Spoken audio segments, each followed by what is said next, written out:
This is per Pete Thamel on this, and we know how reliable he is. Baylor safety Corey Gordon Jr. intends to enter the transfer portal, and he might have done this already. Full instead of like intending to, he's already in. But either way, you get the point that he's gone. Apologize if I'm looking down because I can't memorize all this stuff. He told like ESPN this, and he led Baylor in interceptions this year with 3. He did start 7 games the last 2 years, and I'll go over like the numbers: height, weight, classification, where he's from, what high school did he attend, and what does this mean for Baylor.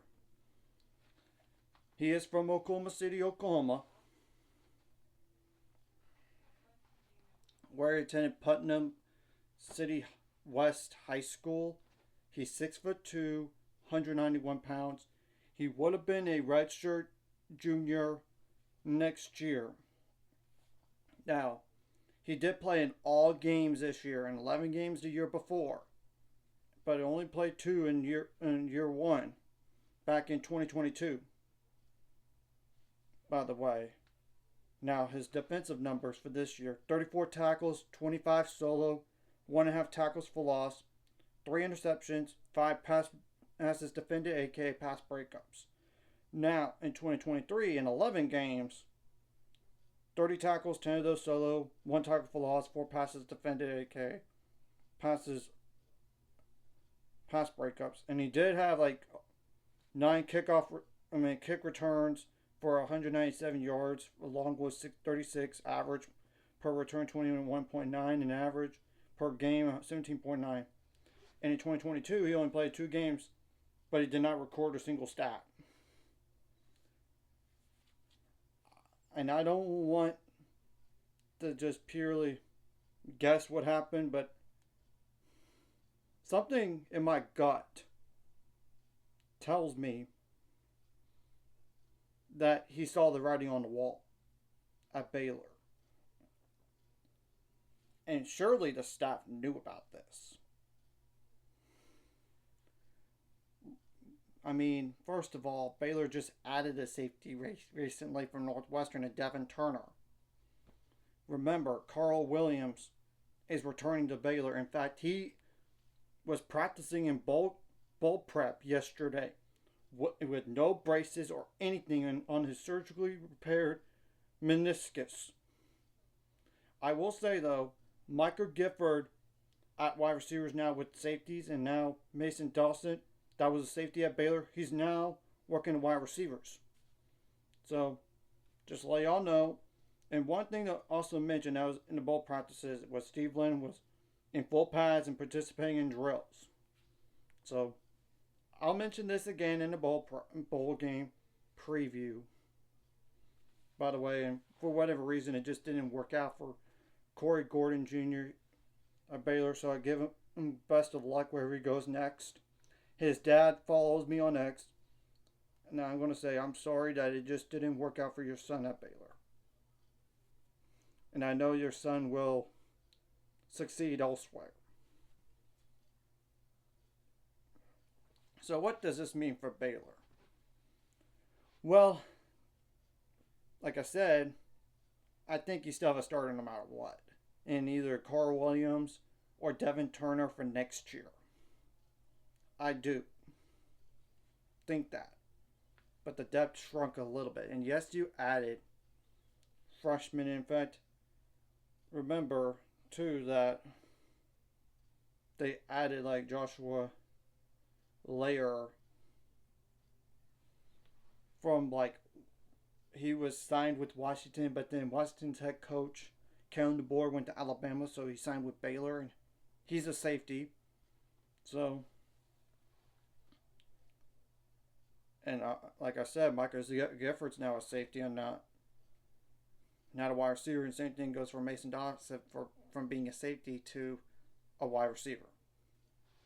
So, that was bound to happen, and this is per Bears.com website.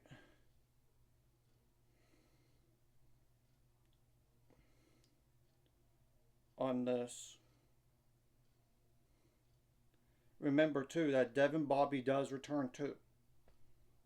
So potentially.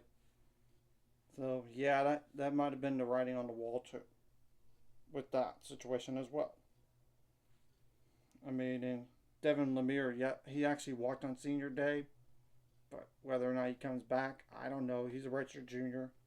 And there's Cameron Jenkins. Remember, he's redshirt. He has not played this year, I believe. So there's still that as well. So and there's DJ Coleman right there, and Jacob Braden's like a walk on. He's played some. So, they're still fine in that position. It's just not. It's just one less guy. And they did sign a few other guys like Demetrius Brisbane, which I know he's classified as athlete, but according to Baylor website, he's going to be a safety. Same thing goes for Bo Unu and Colin Peacock. So we're going to have to wait and see what happens from here. And this is probably the biggest loss out of transfer portal for Baylor up to this point. It is what it is on this situation. Guy wish the kid good luck wherever he goes. And for all I know, he could go back closer to home. I mean, his family's in Oklahoma. Makes sense. If he goes to a lower level and then starts. And he probably wants to start, I would think. Now, in terms of needs for Baylor, they could look at the star position / safety again. They're probably going to. CB is a need. We know that. We got to revamp the secondary. Just telling the truth, the pass defense needs to be better than this year so far. An edge rusher is needed. I mean, you got to get pressure on the quarterback and possibly like a defensive line because he never can have enough depth on the defensive line. Never can have enough. Now, starting right tackle is a need, and maybe get another developmental guy too, besides the Louisville guy they just recently got yesterday. But definitely, you got to have somebody start at right tackle for you. Wide receivers obviously a need. Look at many guys they lose. And I know they got 2 wide receivers, but I think they need one more. Maybe even 2, like a depth piece and for sure a starter on the outside, or get 2 outside wide receivers. But you get the point. Now, quarterback is interesting. Believe it or not, tomorrow, Walker White from Auburn is visiting Baylor. Top 50 prospect.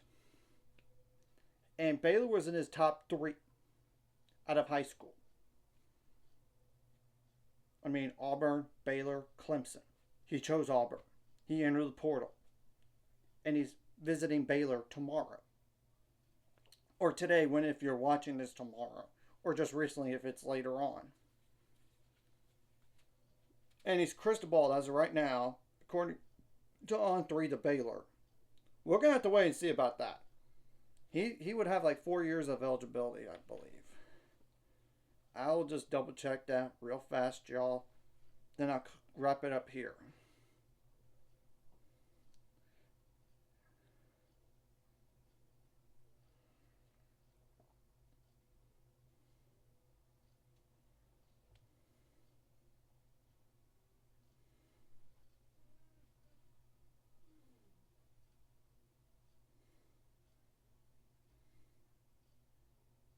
Yep, he did redshirt this year, so 4 years of eligibility. Just like Nate Bennett. And obviously Edward Griffin as a true freshman. But I would think Edward Griffin would get the red shirt. I would think so. We're going to wait and see what happens from here. In just terms of like a subtractions, potential, and then additions. Because you got to fill in your needs and try to strengthen up this football team to make a big run for next year. So anyways, if you like this content, hit the like and subscribe button. See you guys later on the road to 10 subscribers. Ultimate goal is 1,000 more some money after this course. Like the video, comment video really helps YouTube algorithms. More people can see it. Sharing the video does help as well, so more people could watch. And if you're watching and not subscribed, hit subscribe button, hit the notification bell as well.